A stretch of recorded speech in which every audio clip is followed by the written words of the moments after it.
아멘. 오늘은 시편 14편에 있는 말씀을 살펴보려고 합니다. 우리는 믿음 생활을 계속해서 주님 오실 때까지, 아니면 우리가 죽을 때까지 할 수밖에 없습니다. 이 믿음 생활하는 데 있어서 우리의 신앙이 균형 잡혀야 된다라고 하는 거죠. 그래서 사도 바울도 균형 잡힌 그리스도인이라는 그런 표현을 해주고 있습니다. 우리의 믿음이 흔들리지 말아야 되겠죠. 한쪽으로 치우치거나 기울여서는 안 된다라고 이야기합니다. 마치 이제 저울로 우리가 저울을 달듯이 주께서 달아보셨을 때 한쪽으로 치우치지 아니하는 그런 균형 잡힌 그리스도인이 되어야 된다라고 하는 거죠. 근데 오늘날 많은 사람들이, 그리스도인들이 치우치는 그런 것들을 우리가 보게 되어집니다. 아무리 믿음 좋다 하더라도 흔들리는, 한쪽으로 치우치는 그런 일들이 간혹 있기 마련이거든요. 그래서 오늘날 많은 기독교계에 보면 좀 감정적으로 치우치는 그런 일들이 굉장히 많이 일어나고 있습니다. 이제 그렇게 치우친다라고 할 때 이제 기도에만 전념하다 보면은 무슨 일이 일어나겠습니까? 기도만 하게 되어지면 사람들이 이제 신비주의적인 그런 부분에 좀 빠지게 되어지죠. 그렇게 한쪽으로 치우치는 일이 있고, 또 찬양만 하게 되는 그런 경우도 있습니다. 물론 뭐 말씀도 선포되고 그러긴 하겠죠. 근데 많은 부분에 있어서 찬양만 하게 되어지면은 그것도 이제 감정에 치우치게 되어지는 부분도 있습니다. 그래서 이제 교회 안에서 그런 부분들을 적절하게 잘 운영을 해야 되겠죠. 성도들에게도 이런 부분을 이제 말씀과 찬양과 기도가 균형 잡혀져 있어야 된다라고 하는 겁니다. 그런 부분이 뭐 퍼센테이지로 어떻게 따져서 몇 퍼센트다라고 하기는 좀 그렇긴 합니다만은, 그래도 그 중에 우리가 균형 잡히려면은 말씀의 비중이 굉장히 많이 차지한다라고 하는 거죠. 기도가 많이 차지한다든가 찬양하는 것이 많이 이렇게 차지하게 되어지면 좀 치우치는 경향이 많이 있습니다. 그렇다고 말씀만 한다면은 그것도 안 되겠죠. 성경은 말씀만 있는 게 아니라 기도하라는 명령도 있고 찬양하라고 하는 명령도 있거든요. 그래서 또 어떤 교회는 말씀만 하는 교회도 있거든요. 그것도 치우치는 부분이 아닌가 생각이 되어집니다. 그래서 우리는 반드시 말씀을 기준으로 삼아서 말씀에 따라 기도도 하고 찬양도 하는 그런 균형 잡혀야 된다라고 하는 것입니다. 그런 기준을 삼아서 이 신앙이 균형 잡혀야 되는 것이지, 그렇지 않으면 많은 부분에 있어서 그리스도인들이 한쪽으로 치우쳐져서 주께서 원하시는 그 뜻을 잊어버리고 자기가 하고 싶은 대로 하는 그런 경향들이 많이 일어나게 되어지는 거죠. 그런 맥락 속에서 오늘도 말씀을 전하고자 하는 겁니다. 시편 14편에 있는 말씀을 통해서 이제 제목을 좀 이렇게 해놨습니다. 같이 읽어볼까요? 시작. 특별 계시를 믿는 것은 받아들이는 것이다. 네. 믿는 것은 받아들이는 거다라고 하는 부분입니다. 그 부분을 뒷부분에 가서 성경 구절이 제시하고 있으니까 확인해 보시면 될 것 같고, 특별 계시라고 하는 것은 좀 이따 말씀드리겠습니다만은 성경을 말하는 거죠. 이제 계시가 있습니다. 계시는 특별 계시가 있고 일반 계시가 있거든요. 일반 계시는 하나님께서 창조하신 것들을 통해서 하나님의 그 영광을 드러내는 부분, 하나님이 어떤 분이신가, 그런 부분을 통해서 하나님을 알 수 있는 부분이 있는 거죠. 또 우리 신앙의 양심이라고 하는, 사람의 양심이라고 하는 것도 있고요. 그런 것들을 통해서 일반적으로 하나님께서 계시해 주신 바가 있습니다. 그러나 그것을 통해서 하나님을 다 알 수 있는 것도 아니고 또 구원에 대한 것을 알 수 있는 것도 아닙니다. 그러나 하나님께서 이 구원에 대해서 정확히 알게 해주시기 위해서 말씀을 주셨다라고 하는 것이거든요. 이제 그 부분이 우리에게 참으로 중요한 부분이긴 하는데요. 이 하나님의 말씀을 성경에 보니까 이제 약속으로 주셨다라고 말씀을 하고 있습니다. 성도 여러분, 누가 나에게 선물을 주면 그 선물을, 요새는 이제 좀 조심해야 되잖아요. 특히 공무원들 입장에서는 선물 받으면 어떻게 됩니까? 뇌물이 되는 것이기 때문에 함부로 정해진 금액에 내에서만큼만 주고받을 수 있지, 그 선을 넘게 되어지면 법을 어기는 거라고 해서 각 나라마다 좀 그런 부분이 있죠. 특히 우리 한국도 그러겠지만, 그래서 무슨 법을 만들어 놓고 거기에 걸려들지 않기 위해서 이리 피하고 저리 피하기도 합니다만은, 대부분 이제 뇌물이 많기 때문에 그러는 거죠. 그러나 선물을 우리가 어떤 조건 없이 어떤 뇌물이 아닌 상태에서 주게 되어지면 어떻게 해야 됩니까? 그 선물을 대부분 받잖아요. 선물 누가 주면 안 받으시겠습니까? 받고 싶지 않으세요? 하도 요새 이상한 일이 많이 벌어져서 이제 이 악한 세상에서 누가 뭘 주면은 좀 의심스러워서 못 받을 수도 있는데, 이제 세상에서 누가 이렇게 주고받는 거 그걸 말고 하나님께서 주시는 약속의 선물이 있다라고 한다면 이 선물을 어떻게 해야 되겠습니까? 받아야죠. 하나님께서 주시는 것은 잘못된 것이 하나도 없거든요. 우리에게 좋은 것을 주시기를 원하시는 하나님이 좋은 것을 주시는 거지, 안 좋은 거, 나쁜 거, 사악한 거, 거짓된 걸 주시지 않는단 말입니다. 그러니까 주님이 주실 때는 좋은 것이니까 그 좋은 것을 어떻게 하기만 하면 돼요? 받기만 하면 되거든요. 받아서 하나님 감사합니다 그러면 되거든요. 근데 그 귀한 약속의 말씀들을, 이 귀한 선물들을 사람들은 거부를 하잖아요.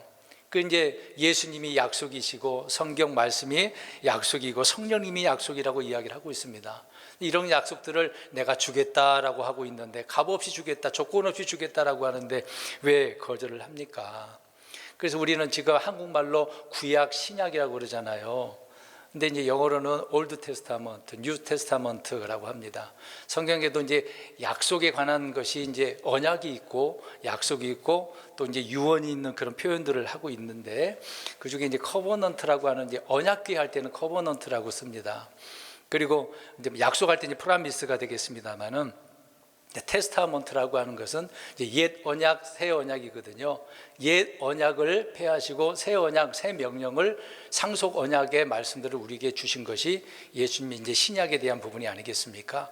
그런 말씀들을 오늘날 우리 그리스도인들에게, 또 모든 사람들에게 주신 거란 말이에요. 이제 구약 같은 경우에는 먼저 유대인들에게 주신 것 아닙니까? 유대인들을 통해서 그들의 이제 입과 손을 통해서 기록하게 하셨고, 또 많은 사람들이 보게 하셨단 말이죠. 그러나 이제 신약에 와서 우리 예수 그리스도를 통하여 구원에 대한 것을 또 자세히 말씀하셨고, 하나님이 누구라고 말씀하셨고, 그런 내용들이 새로운 언약으로서 우리 주님께서 죽으심으로 말미암아 영원한 그런 약속의 말씀들을 주신 것 아닙니까? 이런 말씀들을 우리에게 주셨다라고 할 때 이제 그것이 이제 테스타먼트라고 하는 겁니다. 그게 새 상속 언약, 우리가 주에 만찬할 때 상속 언약에 대한 부분을 항상 제가 하지 않습니까? 그것을 우리에게 주셨어요. 그래서 저와 여러분들은 어떻게 하신 겁니까? 이 언약을 받으신 거잖아요. 그러니까 믿었는데 그걸 우리는 받는 거다라고 하는 부분입니다. 오늘 제목이 이제 그런 것인데, 그러니까 하나님께서 이렇게 주셨을 때 우리는 받아야 되는 거거든요. 믿고 이제 받는 그런 문제가 되는 것입니다. 근데 이 세상은 시간을 거듭할수록 계속해서 발전해 오잖아요. 과학은 말로 표현할 수도 없고, 정치나 문화나 교육이나 어떤 정신, 지식 같은 것들이 너무 다 발전해 왔습니다. 이거를 이제 진화론의 입장에서 있는 사람들은 진화해 왔다라고 표현을 하잖아요. 이제 그리스도인들도 진화라는 용어를 많이 사용을 하지만 사실 옳지는 않습니다. 창조가 있고 발전해 온 그런 부분도 있거든요. 이제 그런 것들이 변형되고 또 다른 형태로 나타나는 그런 것들도 있겠지만, 이제 이런 것들을 진화라는 표현을 많이 할 수도 이제 사람들은 표현하지만 정확히 이제 그렇게 되지는 않는 것입니다. 아무튼 발전해 왔거든요. 그렇게 발전해 왔습니다. 특히 이제 자연과학이라고 하는 것이 있는데, 이 자연과학이라고 하는 것은 자연의 신비를 연구하잖아요. 신비를 연구해서 그것을 드러내고 또 이제 그것을 규명해서 많은 사람들에게 보여주는 것 아닙니까? 이제 그런 목적으로 이 자연과학이 발전되어져 있거든요.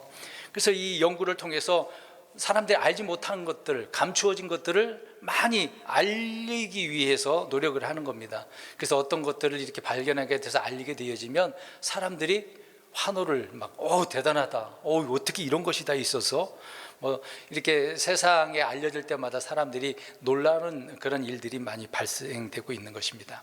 그러나 이 인간은, 사람은 하나님께서 알려주지 않는 것들, 이제 그런 것들은 알 수가 없어요. 아무리 이런 지식이 발달하고 연구가 발달하더라도 하나님이 이걸 알려주지 않으면 알 수가 없다는 얘기입니다. 알고 싶어도 알 수가 없어요. 지금도 모르는 것들이 얼마나 많겠습니까? 그러니까 하나님이 계시해 주셔야만이 알 수 있는 거다라고 하는 거죠. 계시해 주지 않으면 몰라요. 그래서 우리는 과거를 완벽하게 알 수 없지 않겠습니까? 그것뿐만 아니라 미래도 알 수 있어요? 없어요. 하나님이 계시해 준 부분만, 성경 가지고만 우리가 이해하지 그 외의 것들을 다 알 수가 없는 것이거든요. 저와 여러분들의 미래를 스스로가 점칠 수 있습니까? 물론 언젠가는 죽겠죠. 언젠가는 어떻게 하다 살다 죽겠죠. 사람들에게 정해진 것이니까, 한 번 죽는 것은 정해진 것이라고 그랬으니까 이제 그건 성경을 통해서 알 수 있는 거지, 우리가 언제 죽을지 어떻게 알겠습니까? 내 미래의 죽음에 대해서도 우리가 확답을 스스로 줄 수 없는 거잖아요. 그래서 우리는 아무리 관찰하고 실험하고 연구를 한다 하더라도, 우리 생각을 또 생각에 생각을 거듭한다 하더라도 하나님께서 계시해 주지 않는 이상은, 특별 계시라고 하는 것이 있지 않는 이상 이 한계에서 벗어날 수가 없다라고 하는 것입니다. 전도서 7장 14절에 제가 읽겠습니다. 번영하는 날에는 기뻐하되 역경을 당하는 날에는 깊이 생각하라. 하나님께서 또한 이것과 저것을 서로 마주보게 두신 것은 사람이 자기 뒤에 있을 어떤 일도 찾아내지 못하게 하려 하심이니라. 사람이 내게 다음에 무슨 일이 있을지 하나님이 이걸 모르게 해놨다는 얘기예요. 그러면 우리가 이제 생각해 보죠. 예언가, 점쟁이들이 점치는 것들 맞아요, 틀려요? 이 말씀대로, 제가 읽은 말씀대로 한다면 틀린 거잖아요. 하나님이 모르게 해놨다잖아요. 알 수가 없다라고 하잖아요. 그들은 통계학적으로 이 사람을 대충 질문을 몇 가지 던지고 넘겨 짚어서 이럴 거다 저럴 거다라고 합니다. 누구나 일반적으로 주어진 것을 가지고 이야기를 할 때 사람들은 거기에 의지하니까 내 미래가 이렇구나, 막 거기에 빠지게 되어지는 거죠. 그런 오류가 있음에도 불구하고 사람들은 그렇게 의지를 하게 되어지는 겁니다. 그러니까 우리의 앞일은 모르는 거거든요. 하나님이 계시해 주셔야만 한다라고 하는 겁니다. 그래서 이런 자연 현상을 연구하고 어떤 규칙적인 질서를 연구하는 거 다 한계가 있다. 다 알 수 있는 건 아니거든요. 인간의 지식, 그걸 가지고 얼마나 많이 알겠어요. 이제 그런 지식들을 모아가지고 데이터들을 모아서 컴퓨터로, 이제 사람이 안 되니까 컴퓨터로, 요새 AI가 너무나 발달하고 있잖아요. 이런 무서운 시대를 우리가 지금 이게 오고 있는 거예요. 이제 사람들이 할 일이 점점 줄어든단 말입니다. 그리고 힘이 있고 가지고 있지 않는 이상 많은 사람들은 노예처럼 살게 되어지는 그 현상이 앞으로 오게 될 거예요. 계속해서 이런 식으로 가게 되어지면, 기계가 옛날에 터미네이터라고 하는 영화가 나왔잖아요. 저 미래에서 왔는데 이 미래에 어떤 전쟁이 일어나니까 그 문제를 해결하려고 몸부림치는 내용들이 나오고 있지 않습니까? 이제 그런 내용들이 하나하나 공상과학 영화에서 나오는 것들이 이루어지는 것을 볼 때 사람들이 지금 두려워하잖아요. 그래서 이 내용들을 갑자기 AI와 챗 GPT가 막 나오니까 사람들이 놀라지 않습니까? 평상시에는 별거 아니라고 생각을 했는데 느닷없이 나와가지고 다 해버리니까 질문만 하면 다 답이 나오거든요. 앞으로 이제 앞에 강단에서는 목사도 없어지게 될 겁니다. AI가 다 설교를 해주니까, 이게 이제 컴퓨터 가지고 있잖아요. 그럼 거기다 넣고 오늘 나 마음이 괴로우니까 나를 위로해 줄 수 있는 말씀을 선포해봐. 그러면은 촥 하고 나오거든요.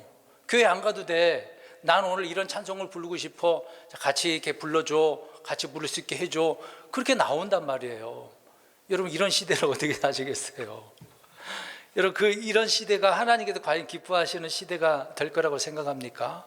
코로나 때도 교회도 못 가고 유튜브를 통해서 보는 그런 일이 벌어졌는데, 앞으로 아예 이제 교회라고 하는 갈 수 없는 그런 상황이 오게 되면 어떻게 하시겠어요?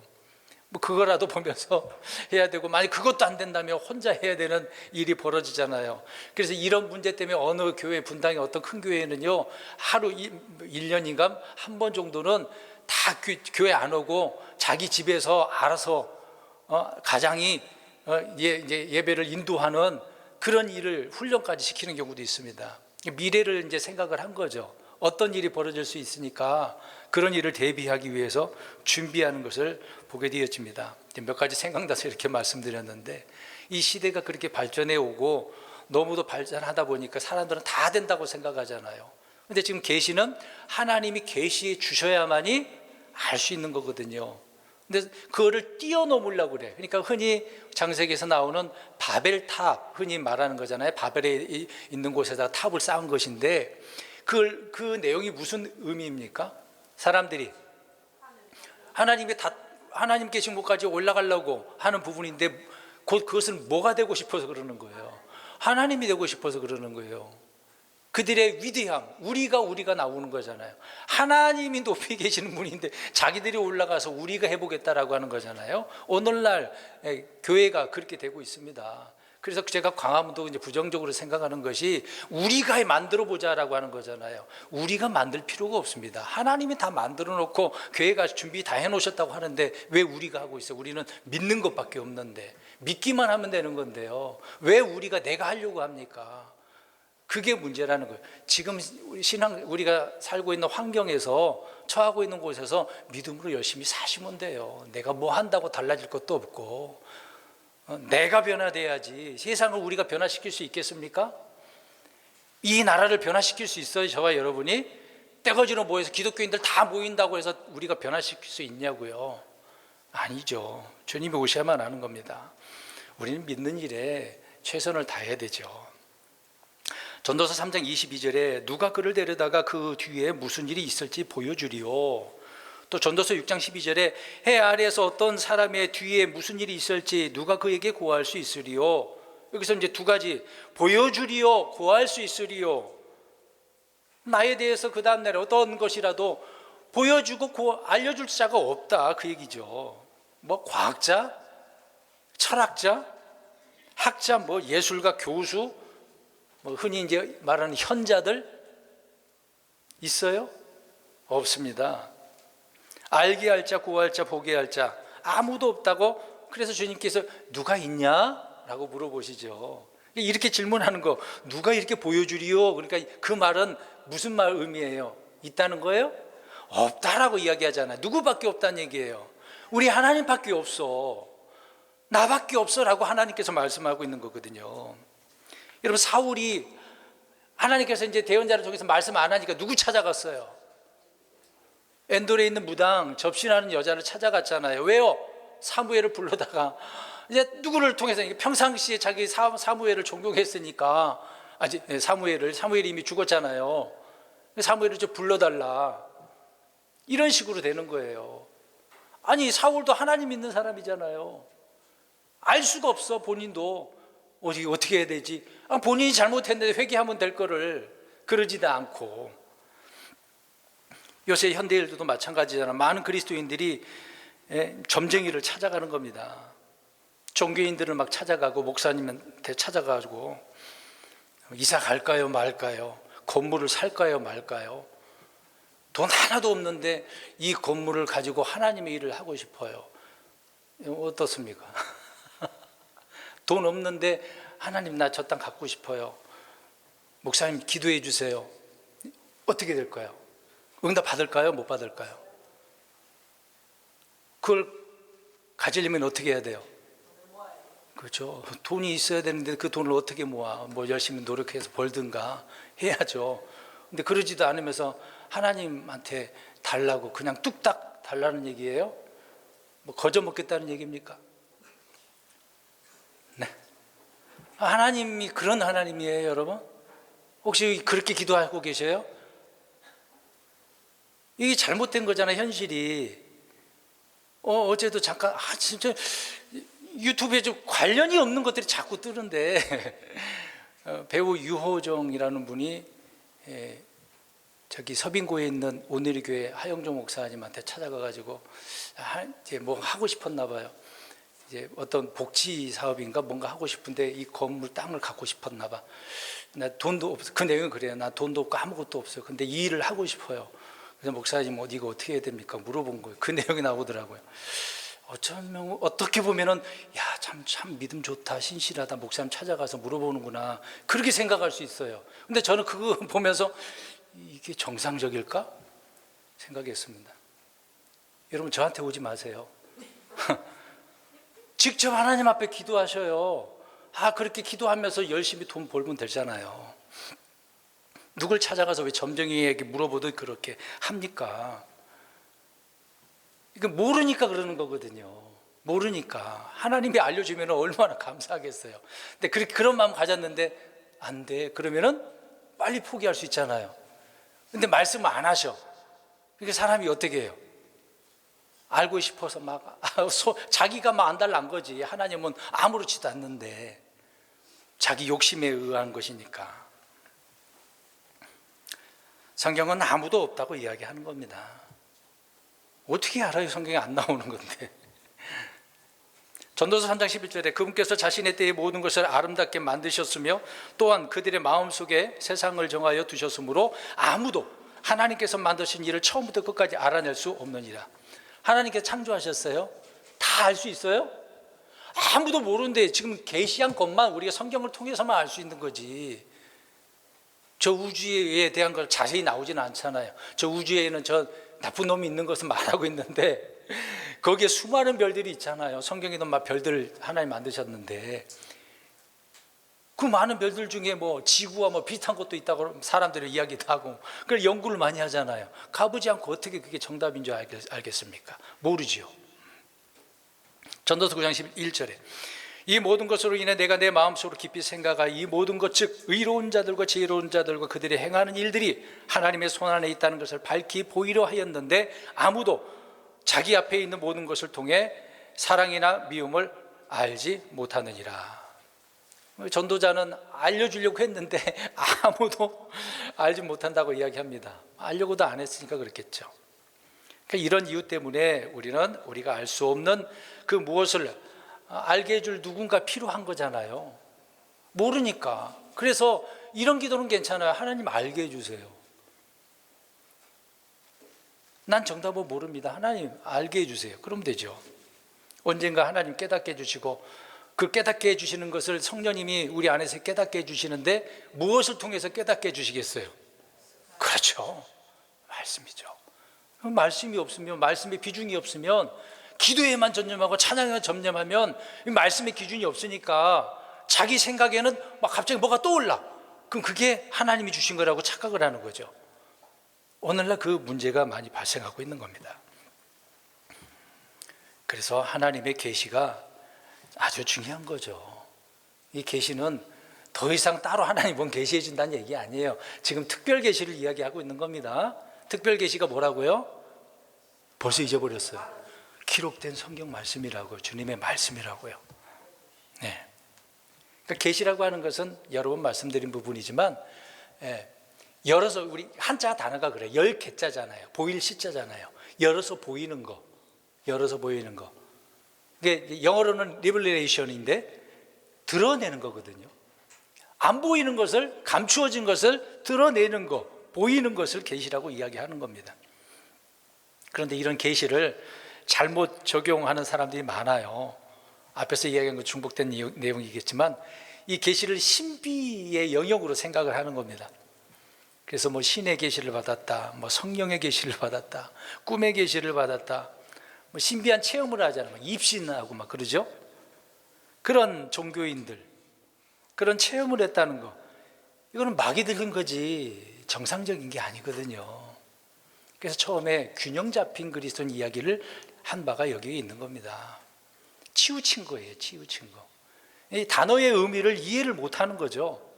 그 뭘 감추어진 건데 그걸 열어서 보였겠어요? 그게 뭐겠어요? 뭐 다 말씀드렸는데 주님의 말씀이고 주님이 그 어떤 창조하신 일들이잖아요. 우리는 다 몰라. 그것들을 기록된 성경을 통해서 내가 이런 일을 했다, 나는 이런 자야, 하나님께서 우리에게 보여준 거예요. 그것도 눈으로 볼 수 있다. 안 믿으니까 예수님께서 오셔서 다 보여줬잖아요. 표적과 기적으로 보여줬지 않습니까? 근데 사람들은 그런 의미가 아니라 뭔가 체험, 신비적인 것을 따지는 거죠. 계시의 의미를 모르는 거예요. 계시는 감추어진 것들, 가려진 것들이 밝히 드러난다라고 하는 것입니다.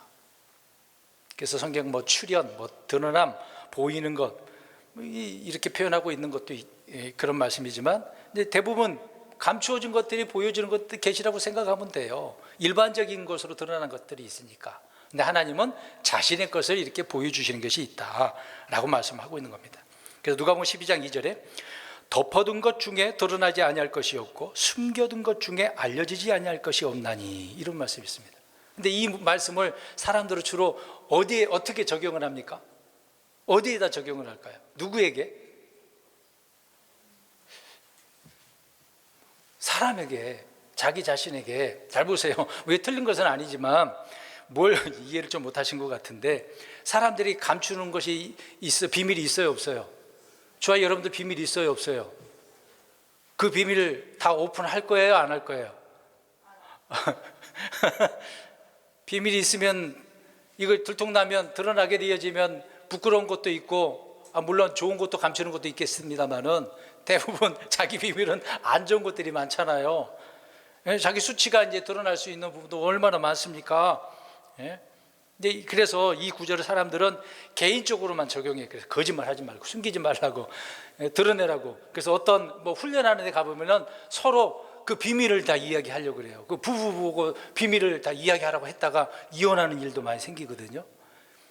이게 잘못된 것들이거든요. 하나님 앞에 하면 될 거를, 그걸 다 얘기해 주면 부부가 더 좋아지는, 금술이 좋아지겠습니까?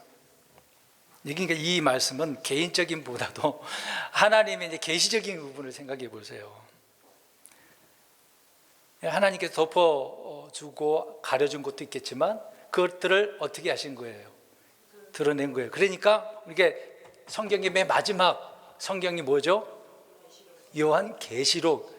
하나님을 열어서 보여주신 거거든요.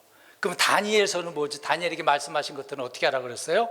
봉인, 실, 이제 묵시가 되는 거죠. 계시록을 묵시록이라고 하면 안 되거든요. 하나님께서 우리에게 보여줬어, 열어서. 이렇게 앞으로까지, 미래의 일까지, 환난의 때, 그 다음에 영원한, 천년왕국뿐만 아니라 영원한 때까지 알려줬어요. 이걸 우리는 믿고 받아들이고 있는 거 아닙니까? 하나님은 다 알려주셨어요. 그러니까 감추어진 것이 알려지는 것을 계시라고 하는 겁니다. 어떤 사람이 비밀을 폭로함으로 숨겨진 것이 이렇게 드러날 때 이런 계시가 된 거죠. 사람 일상적인 말도 그렇게 표현할 수 있습니다. 그래서 계시란 말의 정확한 개념을 우리는 바로 이해를 해야 되겠죠. 근데 마귀에게 속아서, 사람에게 속아서 엉뚱한 곳에 이 단어를 연결해 버리면 큰일 나는 것입니다. 구약의 대언자들은 천사를 통해서 계시를 받았습니다. 그리고 꿈을 통해서도 계시를 받았고 환상을 통해서 주님의 계시를 받았어요. 보편적으로 주님께서 이제 일반적인 하나님의 계시의 방법은 말씀이었습니다. 기록된 율법으로 주기 전에 흔히 말하는 모세를 통해서 뭘 받았죠?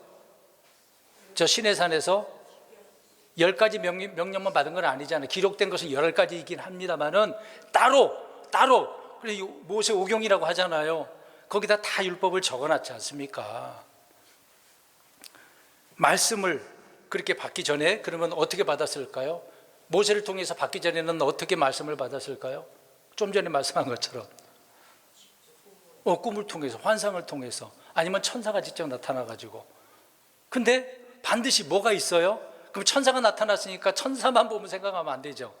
우리 사사기 재판관계를 보면 이제 삼손의 어머니 그리고 아버지에게 천사가 나타나요, 안 나타나요? 나타났잖아요. 주님의 말씀, 이 아이는 구별된 자라고 이야기하지 않습니까? 그러면 그 두 아버지 부모가 천사가 나타났다는 것만 생각하면 어떻게 되겠어요? 안 되겠죠. 천사를 통해서 하나님께서 뭘 주신 거예요? 말씀을 주신 거예요. 이스라엘을 구원하기 위해서 이 아이를 구별시켜라, 나시린으로 살게 해라 라고 말씀하신 거거든요. 그럼 그 부모는 뭐만 생각하면 돼요? 천사만 생각하면 돼요? 말씀은 천사를 통해서 주님의 말씀 주신 거 생각하면 돼요. 주님이 이 아이를 구별시키라고 그랬어. 그 아이를 그렇게 애지중지하면서 키우잖아요. 스가랴서 7장 12절에 참으로 그들이 자기 마음을 금강석같이 만들어 율법과 또 군대들의 주가 이전의 대언자들을 통해 자신의 영으로 보낸 말들을 이라고 되어져 있습니다. 그러니까 하나님께 대언자를 통해서 자신의 영들을 통해서 말들을 보내주셨다고 이야기해요. 내 말이 영이요라고 예수님도 하시지 않았습니까? 그러니까 주님의 말씀을 누구를 통해서 주어지는 거예요? 성령님을 통해서 자신의 영으로 보내셨다고 이야기합니다. 그 말씀은 성령님을 통해서 우리에게 주시는 거거든요. 성령님의 계시는 말씀을 통해서 이렇게 주어지는 겁니다. 설령 그것이 꿈이나 환상이나 천사를 만났다라고 할지라도 하나님이 말씀을 보낸다. 주의 말씀이에요. 그래서 천사가 중요한 게 아니고 말씀이 중요하다라는 것을 말씀드리는 겁니다. 그래서 성령님께서 우리에게 기록된 말씀을 통해서 우리 안에 계시니까, 우리 안에 아까 노래도 부르잖아요. 우리 안에 계신 하나님, 성령님을 통해서 말씀이 자꾸 생각나고 우리가 깨닫지 못할 때 깨닫게 해주시는 거예요. 깨달으라고 자꾸 생각나게 해주시고 이 말씀 저 말씀 갑자기 떠오르게 하시는 거거든요. 순간순간 들은 말씀 있을 거 아니에요. 읽은 말씀 있을 거 아닙니까? 그 말씀들이 지금 어떤 말씀이에요? 계시의 말씀들이에요. 여러분, 성경에서 가장 지혜롭다라고 하는 다니엘 같은 사람도 갑자기 뭔가 봤어. 근데 이게 뭐지? 궁금해. 막 바로 알아버렸어요. 막 꿈도 해석도 잘하는 그런 사람이었긴 했는데, 지혜로운 사람이었는데 미래의 일에 대해서 71회 같은 경우에는 몰라. 이게 도대체 뭐야? 무슨 의미야? 뭐 뿔이 나오네? 이게 뭐지? 무슨, 이게 많은 뿔이 있는데 그 중에 하나 딱 튀어나오는 게 이게 무슨 뿔이지? 무엇을 이야기하는 거지? 그런 내용 아닙니까? 모르는 거거든요. 알고 싶어. 그러니까 다니엘도 몰랐어요. 그러니까 계시되지 않았으니까 모르는 거야. 그러니까 하나님이 기도하는 것을 통해서 알려줘야 되겠네? 누굴 보내줘요? 가브리엘을 보내줘요. 가브리엘 와가지고, 야, 네가 그렇게 기도하니까 하나님께서 깨닫게 해주시려고 내가 왔다? 그러니까 계시는 감추어진 것을 드러내 보이는 건데 깨닫게 해주신다고. 우리 안에 계신 누가? 성령님이. 성령님을 통해서 깨닫게 해주시는 거죠. 하나님이 깨달음을 주지 않는다면 당연히 성경을 읽어도 알 수가 없는 거거든요. 읽어도 이게 도대체 무슨 말이지? 이스라엘 백성들이 저 가나안 땅으로 다시 돌아가는 그 때가 있는데 몇 년 만이라는 것을 알았어요. 모르세요? 그건 70일이고, 아니 일단 포로로 잡혀갔는데 다시 돌아올 거라고 약속의 말씀이 있거든요. 70년. 그게 어디에 나와요? 잊어버리셨어요? 예레미야서에 나와요. 예레미야서 미리 말씀하셨거든요. 땅이 더럽혀졌기 때문에 70년 만에 돌아가야 돼. 그거를 다니엘이 깨달은 거예요. 그래서 느헤미야가 아닥사스다를 통해서 돌아와요, 안 돌아와요? 돌아와요. 말씀이 나간 그때서부터 이제 시작돼. 그게 이제 70일에, 그때부터 70일에가 시작되는 거거든요. 그 말씀을 우리는 계시되지 않으면 아무리 성경은 기록된 성경이라 할지라도 몰라요. 알게 해달라고, 깨닫게 해달라고, 내 안에 계신 성령님을 통해서 믿고 받아들이고 깨닫게 해달라고 늘 기도해야 되는 거죠. 그러니까 성령님은 무엇을 깨닫게 해주시냐? 내가 죄인이라는 사실을. 우리 예수님이 우리의 구원자라는 사실, 예수님밖에 없다라고 하는 걸, 내가 의롭게 된 거, 또 앞으로 심판에 대한 이야기들, 우리는 이제 휴거하게 되잖아요. 부활하게 되지 않습니까? 이런 말씀들도 다 기록된 말씀이지만 그 말씀들을 성령님이 우리 안에서 깨닫게 해주시는 거죠. 이제 그렇게 열어서 보여주니까, 깨닫게 해주니까, 그렇구나, 말씀이 이런 거구나, 주님의 계시가 그래서 놀랐구나, 그래서 이거를 선물로 이렇게 주고 있어. 근데 하도 사람들이 아니니까 막 무료로 나눠주잖아요. 뭐 비싼 건 좀 그렇겠지만 이제 싸게 인쇄를 하지 않습니까? 무료로 막 나눠줘. 좀 읽으라고. 그랬는데도 어떻게 합니까? 아예 안 받는 사람도 있고, 그냥 주니까 받긴 받았는데 가져온 사람도 있고, 가져와가지고 이게 뭐야 읽다가 구원받는 사람도 있고, 그렇죠? 근데 대부분 거절하고, 오늘 시편 14편에 하나님을 찾는 자가 있는지 보려고 했는데 있어요, 없어요? 없어요. 다 치우쳤어. 2절에 깨닫고 라고 그랬어요. 깨닫고 하나님을 찾는 자라고 돼 있잖아요. 못 깨닫는 거죠. 왜요? 계시가 그에게는 되지 않은 거죠.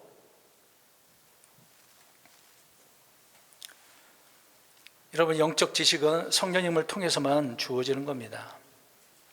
성령님을 무시하지 마시고 성령님을 통해서 기록된 말씀들을 무시하지 말라는 이야기입니다. 그래서 성령님의 사역으로 우리로 하여금 그래서 하나님을 알고 그리스도를 알게 하고 믿고 시인하게 하고 순종하게 하고 열매를 맺게 하는 거다라고 말씀을 하고 있는 겁니다. 이런 과정들이 쭉 일어나야 돼요. 믿는 것만 있어서는 안 되겠죠. 그 과정 속에서 열매로 드러나야 돼요. 오늘날 많은 그리스도인들이 열매를 맺어야 되는데 열매를 맺지 않죠. 믿음의 선한 행위의 열매도 중요하지만 우리 입술의 열매도 중요하지만 성령님의 열매도 중요한 거거든요. 치우치니까, 한쪽으로 기울이니까.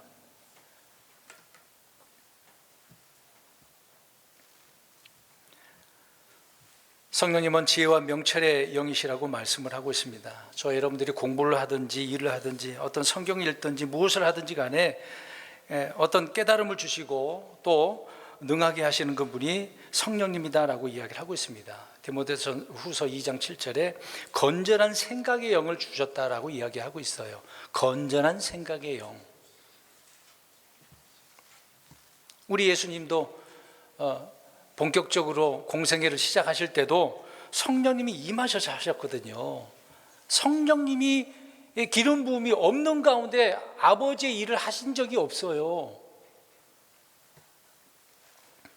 지금 왜 성령님 이야기하냐면 계시를 성령님을 통해서 우리에게 주신다, 깨닫게 해주신다, 지금 이 얘기를 하고 있는 겁니다. 그래서 성령님의 그 필요성이 얼마나 중요한지를, 그래야 우리가 영적인 일을 할 수 있는 거거든요. 성령님이 없으면 무슨 일을 할 수 있는 게 영적인 일이 아니라 육신적인 일을 행할 수밖에 없습니다. 그래서 갈라디아서에 육신의 일과 성령의 일이 나눠져 있지 않습니까? 그러니까 바울은 무슨 일, 어떤 열매를 맺으라고 그래요? 성령님의 일, 성령님의 열매를 맺으라고. 육신의 일을 맺으면은 그것 때문에 내가 망하게 되는 거예요. 그것 때문에 하나님의 영광을 드러내지 못하는 거예요. 그렇게 하지 말라고. 성령님을 통해서 하나님의 일을, 영적인 일을 하라고 말씀을 하고 있습니다. 근데 우리가 이제 성경을 읽을 때 읽다 보면 궁금사항들이 많아요. 노아 시대 때부터 지금까지 모든 사람 다 죄인이라고 말씀을 하고 있지 않습니까? 여기서 죄인이라고 하는 것은 하나님을 찾지 않는 그런 자들을 이야기를 하고 있는 건데, 오늘 이제 시편 14편에도 나오죠. 그래서 누구도 하나님을 찾지 못했다. 이제 하나님을 마음에 두어야 되는데 그걸 두기를 싫어했다라고 성경은 말씀을 하고 있습니다. 그래서 이제 사람들이 이런 질문을 해요. 로마서 3장 10절에 보니까 의로운 자는 없나니 한 사람도 없대요. 맞아요, 틀려요? 맞는 이야기잖아요. 이제 이렇게 얘기하는 것은 어떤 질문을 하니까 그러는 거예요. 로마서 3장 11절에 깨닫는 자도 없고 하나님을 찾는 자도 없다. 오늘 시편 14편 2, 3절에 깨닫고 하나님을 찾는 자가 있는지 보시려고 했는데 없다라고 이야기하고 있습니다. 다 치우쳤어. 선을 행하는 자도 없고 한 사람도 없대요. 단 한 사람도 없대요. 1도 없대요. 그렇다면 누구도 하나님을 믿을 수 없다라고 하는 의미잖아요. 하나님 찾는 자도 없는데 믿을 수 없다라고 하잖아요. 자, 보세요. 성경은 이제 아무도 안 찾는다 그랬어요. 없다 그랬어요. 구원받을 수 있어요, 없어요? 어떻게 구원받을 수 있습니까? 아무도 없는데. 하나님께서는 뭔가 그래도 해결책을 주셨잖아요. 구원받을 수 있는 방법을 알려줬잖아요. 뭘 알려줬을까요? 어떻게 알려주셨을까요? 지금까지 계속 얘기하고 있는 건데. 계시해 주셨다 이거예요. 그 계시가 뭐라고요? 주님의 말씀인데 오늘날 기록된 성경이라고요. 근데 이런 말씀을 가지고 사람들이 어떻게 구원받을 수 있어요? 에베소 2장 8절에 너희가 믿음을 통해 은혜로 구원을 받았나니 그것은 너희 자신에게서 난 것이 아니요 하나님의 선물이니라. 아까 처음에 그래서 선물 이야기한 것이 이 내용이고요. 또 마태복음 16장 15절부터 17절 보면은 베드로가 고백을 하잖아요. 주는 그리스도시요 살아계신 하나님의 아들이시니이다. 어떻게 알았어요? 예수님이 말하잖아요. 너가 알게 된 거 누가 알려줬다 그랬어요? 하나님께서, 아버지 하나님께서 알려줬다 그랬잖아요. 그러니까 계시하지 않았다면, 너에게 하나님께서 계시하지 않았다면 그렇게 고백할 수 있었을까요? 없었다라고 이야기를 하고 있습니다. 자, 그러니까 앞에 있는 쭉 그런 말씀들을 볼 때 의인은 없고 찾는 자도 없고 깨닫는 자도 아무도 없어. 근데 베드로 사도는 고백을 했네? 우리 예수님이 어떤 분이라는 걸 알게 됐고 고백을 했어요. 그걸 누가? 하나님이 어떻게 해줬다고요? 계시해 줬기 때문에. 그러니까 이런 말씀을 보면 예수님을 구원자로 믿는 것은 하나님의 은혜와 계시로만 가능하다 그 얘기를 하고 있는 거예요. 계시가 안 되면 안 되는 거예요. 일상생활 속에서 많은 사람들에게 성경도 읽고 하나님의 복음도 선포하지만 안 믿고 있잖아요. 그 사람에게 지금 계시가 안 되고 있는 거예요. 깨닫게 되지 못하고 있는 것이 있으니까. 저 사탄 마귀가 사람들의 마음의 문을 닫아버리게, 볼 수 없도록, 믿지 못하도록 감춰버리니까, 닫아버렸으니까. 근데 하나님께서는 그걸 어떻게 하시는 거예요? 마귀가 아무리 닫는다 하더라도 하나님이 열어보시는 거거든요. 근데 그 여는 것이 뭐예요? 주님의 말씀이라고요. 단순하잖아요. 그 말씀만 받으면 열려지는데 사람들은 스스로가 안 여는 거죠. 그만 앞에서 말씀드린 로마서 3장 10절이나 11절 그리고 시편 14편에서 2절에서 3절을 보면은 의인은 하나도 없어요. 근데 보겠습니다. 그러면 성경에 의인이 있어요, 없어요?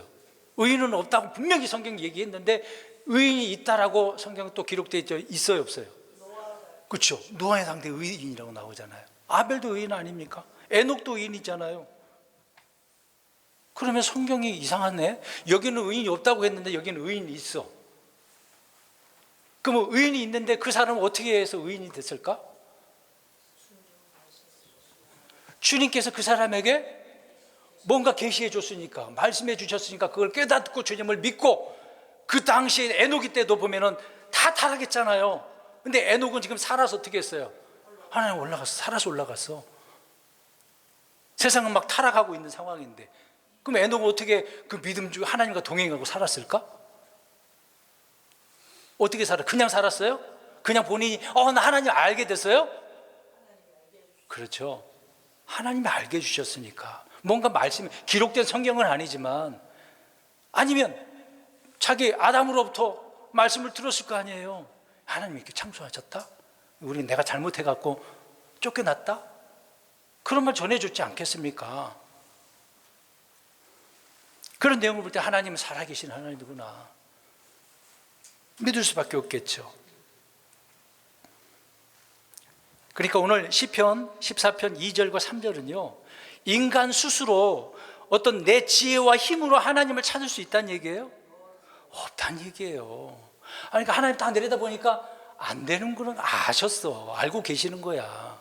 너희들은 내가 계시해 주지 않으면 몰라. 지금 이 말씀을 하고 있는 거예요. 이 세상 사람들 어떻게 하더라도 이 당시에는 지혜가 없었겠어요? 지혜가 있었죠. 더 뛰어난 이때는요, 과거 때는 사람들의 수명이 길었기 때문에 지식이 얼마나 많이 발달했겠습니까? 대단한 지혜를 갖고 있는 거죠. 환경이 다르긴 합니다만은. 중요한 것은 특별 계시의 필요성을 오늘 말씀을 하고 있는 것입니다. 그래서 계시는요, 아담 때서부터 지금까지 계속 하나님은 계시해 주고 있는 거예요. 아담에게 하나님께서 무슨 계시의 말씀을 주셨어요? 다른 거 필요 없어. 저기 동산 중앙에 가면 돼. 그렇죠. 다른 거 다 먹어도 되는데 저 중앙에 있는 저거 뭐예요? 선악을 알게 하는. 그럼 먹으면 돼요, 안 돼요? 먹으면 어떻게 돼요? 반드시 죽어. 반드시 죽어. 그 계시의 말씀 아닙니까? 아벨도 그렇고 세세 때도 그렇고 에노스 때서부터 주의 이름을 불렀다라고 이야기하고 있지 않습니까? 계속해서 믿음의 이제 조상이라고 표현할 때 그 후손들이 이런 말씀들을 전해주잖아요. 또 모세를 통해서 또 기록된 말씀이 있으니까 깨닫는 거죠. 아브라함, 이삭, 야곱, 또 이방인 가운데 성경에 이방인이 나와요. 이방인이 기록한 성경이 있어요. 뭐예요? 구약에 있는데 욥기서가 있거든요. 욥은 이방 사람이에요. 저 에돔 지역에 있는 이방 사람이에요. 그리고 엘리후도 나오잖아요. 이 사람들은 이방인인데 하나님을 믿어야 믿어요. 하나님이 욥을 의인이라고 해요, 안 해요? 그럼 어떻게 돼서 의인이 되었을까?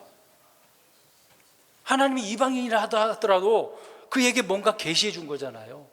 그들의 대화 내용을 보면은 하나님에 대해서 이야기하고 있고 우주에 대해서 이야기하고 있고 뭐 철학적인 이야기를 많이 이야기해요. 그리고 다른 데서 말씀하고 있지 않은 저 천사들 창조 이야기도 하잖아요. 하늘과 땅 창조 이야기 38장에 나오잖아요. 어떻게 그렇게 할 수 있었어요? 하나님이 계시해 주니까. 그 계시는 아담 때서부터 계속 하나님 이렇게 하셨어요. 그러니까 이런 대언자들 의인이라고 이야기하고 있는 겁니다. 근데 그런 의인들은 주님을 믿지만 다른 사람들은 어때요? 안 믿죠. 노아가 배를 만들면서도 아니 바닷가에서 만드는 것도 아니고 산에서 만들었는데 많은 사람들이 그랬을 거 아니에요. 저 멍청한 놈 아니야? 배를 왜 저 산 꼭대기에서 만들어? 이거 이상하지 않습니까? 뭔가 하나님 계시해 주시니까 그 말씀을 믿는 것 아닙니까? 누가복음 16장에 보시면 우리가 알고 있는 내용입니다. 부자와 나사로 나오죠. 근데 이제 둘 다 이제 죽었어. 근데 이 부자는 지옥에 갔어요. 근데 가보니까 자기가 얼마나 멍청하고 잘못했는지를 고백을 하잖아요. 그래서 그 사람이 야, 너 어떻게 할 수 없으니까 뭐 아브라함과 대화한 내용이 그런 내용이 나오지만 자기 형제들이 이제 구원 받기 위해서 어떻게 해달라 그래요? 다시 나를 살려달라고 가서 좀 예수님 주님을 믿으라고 전하고 싶네요. 근데 뭐라 그래요? 가도 안 믿는다. 근데 아브라함이 무슨 얘기를 해줍니까? 모세와 대언자들의 말을 듣지 않으면 안 돼. 네가 가봐도 소용없지만 지금 그들이 믿으면 되는 거야. 그 모세와 대언자들이 한 그 말씀이 지금 어떤 의미예요? 오늘 제목처럼 계시의 말씀이거든요. 믿지 않으면, 받아들이지 않으면 어디로 가는 거예요? 이 부자처럼 지옥에 가는 거예요. 그러니까 정확히 이 말씀을 믿으라는 얘기예요. 그러니까 믿음의 결과가 혼의 구원이라고 성경은 말씀하고 있잖아요. 베드로전서 1장 9절에. 믿음이 생기려면 어떻게 해야 됩니까? 말씀을 들어야 되는 거죠. 그렇죠. 누구든지 그래서 주님을 믿고 구원받을 수 있는 거거든요. 마가복음 1장 15절에 이르시되 때가 찼고 하나님의 왕국이 가까이 왔으니 너희는 회개하고 복음을 믿으라. 자, 믿으라라는 걸 명령으로 줬어요. 우리가 이거 선포하잖아요. 저번 주도 그러겠지만 예수님 믿으세요. 믿으라 명령을 한 거예요. 그럼 그 명령한 거에 대해서 어떻게 하기만 하면 돼요? 불신자. 그렇죠. 받아들이고 순종하면 순종해서 받아들이는 거죠. 그래서 믿음으로 아벨은 희생물을 드렸어요. 믿음으로 노아는 방주를 예비했고, 믿음으로 아브라함은 가나안 땅으로 갔어요. 믿음으로 모세는 이집트를 버렸어요. 믿음으로. 그러니까 믿음의 순종이죠. 우리 성경 한번 읽어봅니다. 사도행전 6장 7절, 로마서 1장 5절과 로마서 16장 26절과 히브리서 16장 8절에 나오는데 다 뒤에 같은 내용이니까 사도행전 6장 7절만 읽겠습니다. 사도행전 6장 7절 시작. 하나님의 말씀이 자라나서 예루살렘에서 제자들의 수가 크게 늘어나고 제사장들의 큰 무리도 그 믿음에 어떻게 했다고요? 순종하면 돼요. 어려운 게 없어. 이 계시의 말씀 그냥 순종해. 믿음에 그냥 받아들이란 얘기예요. 어려운 게 아니잖아요. 믿으라라고 하는 것은 말씀에 따라 믿는 것이 믿음에 순종하는 거다. 이게 하나님의 은혜가 아닙니까? 여러 번 얘기한 부분이지만 오늘날 잘못된 그런 정보들이 있고, 믿어져야 구원이라고? 믿어야 구원이지 무슨 믿어져야 말장난하는 거잖아요. 성도들은 그게 대단한 건 줄 알고, 야, 우리 목사님 이렇게 푸는구나. 구원파가 이렇게 풀고 있지 않았습니까? 믿는 게 구원이죠. 그 믿음에 순종하는 거 아닙니까? 불가항력적인 대로 억지로 하나님께서 믿게 하신다고요? 그런 게 어디 있어요? 내가 믿는 거지. 하나님 절대 억지로 안 해요. 스스로가 선택하라고 하시지. 저 여러분들이 선택한 거지 하나님이 억지로 끌어다 놓은 거예요? 전 장로교 때 그렇게 배워가지고, 와, 하나님 대단하구나. 장로교 교리가 그랬거든요. 아니에요. 스스로가 선택하는 거예요. 스스로가. 근데 로마서 10장 26절에 그러나 그들이 다 복음에 순종하지는 아니하였나니 이란 말씀이 있어요. 복음에 순종하지 않았다는 것은 믿음에 어떻게 하지 않았다는 얘기예요? 순종하지 않은 거죠. 이제 결론적인 부분이지만 요한복음 1장 12절 보세요. 오늘 그래서 제목이 특별 계시를 믿는 것은 받아들이는 거다라고. 이게 동의어거든요. 같은 의미예요. 요한복음 1장 12절 시작. 그분을 받아들이는 자들 곧 그분의 이름을 믿는 자들에게는 다 하나님의 아들들이 되는 권능을 그분께서 주셨으니.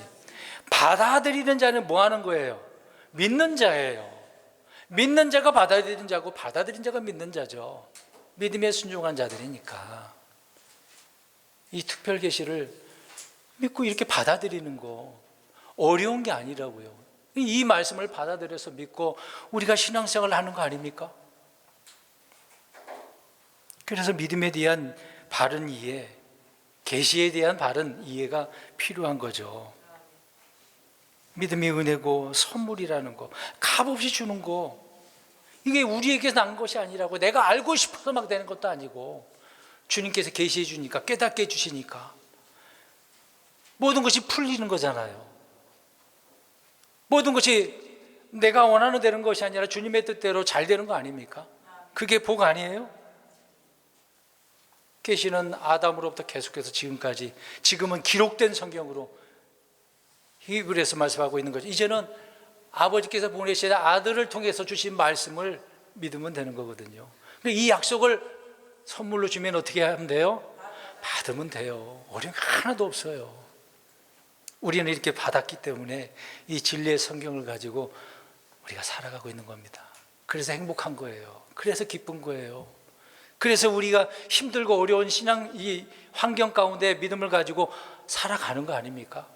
그래서 이겨내고 살아내야 되고, 그러니까 주님 앞에 가서 주님 이렇게 살다가 왔어요, 고백을 하게 되는 거죠. 그렇게 살아왔다고 하면 주님께서 어떻게 하시겠습니까? 그렇죠. 잘했다, 착하고 신실한 종아 하시면서 우리에게 상을 주시는 거죠. 그래서 주님이 기대가 되는 거 아닙니까? 주의 오심을 늘 기다리고 그런 거 아니겠습니까? 특별 계시를 믿는 것은 받아들이는 것으로 생각을 하고 온전한 믿음으로 살아나가는 저와 여러분 되시기를 주의 이름으로 축원드립니다. 아멘. 기도하겠습니다.